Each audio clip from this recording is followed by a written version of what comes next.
Haunted Oshawa, join us on a journey as we shift through the little corridors, little hallways, and dark places of this haunted Ontario town.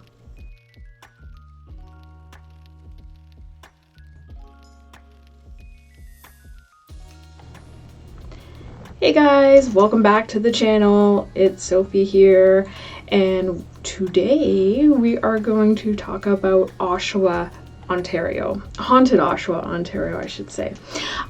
So I've personally been living here for a bit, and I like it. It has a bad rap, but I feel like a lot of places in Ontario like to crap on each other, and you know what, the bad rap is undeserved because there's issues everywhere, and I quite like it here. So without further ado, here's some spots in Oshawa that are haunted.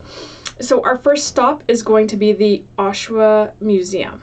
It's a collection of historic little buildings that date back to about the 1800s. So a lot of residents believe that the museum is haunted by the ghosts of former residents. So they've had reports of stomping, footsteps, noises at night, the typical haunting, and ghostly apparitions. So there is actually a specific place in the museum, a haunted hallway, where visitors have reported seeing a ghostly figure floating by. There's also a drop in temperature, which, as we all know, or if you like ghosts, you would know that it is closely associated with the presence of a spirit.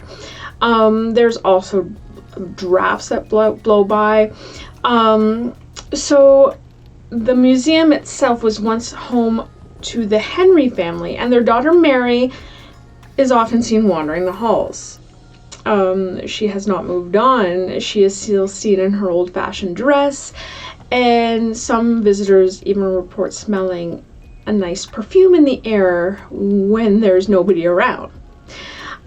So one of the most active areas of the museum is the dark hallway and a room where visitors have reported feeling a presence, have felt a touch on their shoulder or hand from someone or something unseen. So definitely something to check out when you're there. I will put little directions and whatnot if you plan on a road trip or if you're nearby to go see, down below in the comments. So the next one we're going to talk about is a really well-known fixture in Oshawa. We are talking about the General Motors plant. Yes, there are ghosts at the General Motors plant. Why wouldn't there be? The place has been around for ages. It is an anchor to the community. It's been one of those fixtures, just like when I grew up in Hamilton, DeFasco is a fixture of Hamilton, Stelco is a fixture of Hamilton, the GM plant, a fixture of Oshawa. So thousands of workers have toiled there over the years, and naturally, unfortunately, there have been accidents and there have been losses. So according to a worker we will just call B for now, we'll call B for the duration of this video. So he said, I've worked in the plant for over 30 years and I can tell you there are definitely ghosts there. Many workers see ghosts at night, maybe out of the corner of your eye, wandering the halls. So, a paranormal investigator has also reported that the GM plant has been haunted. Actually, many of them have been there and done their own investigations and have reported it haunted. There's activity, EVPs, shadow figures, whatnot. So, one of the most haunted areas, according to B, is again another dark hallway, but it is a dark hallway in the plant where people feel a ghostly presence.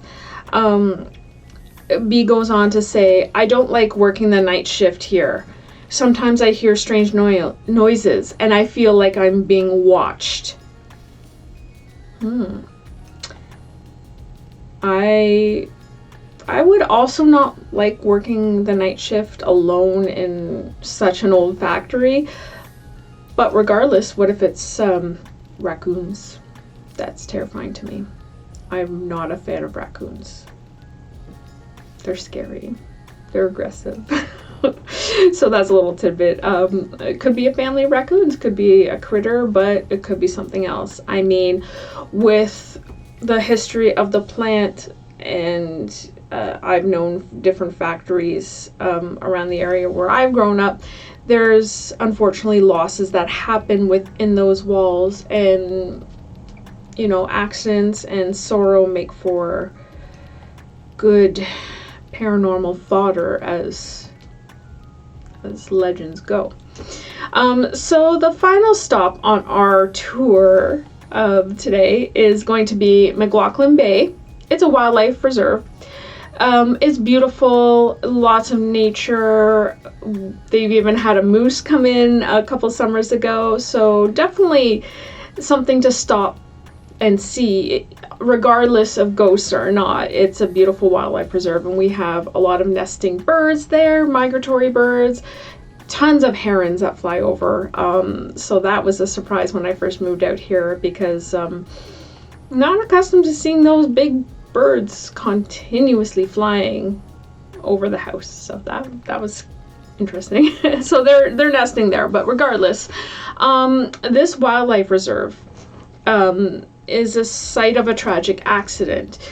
It has claimed, unfortunately, the lives of several people. So in 1911, there was a steamship called the George E. Wallace, and it sank in Lake Ontario.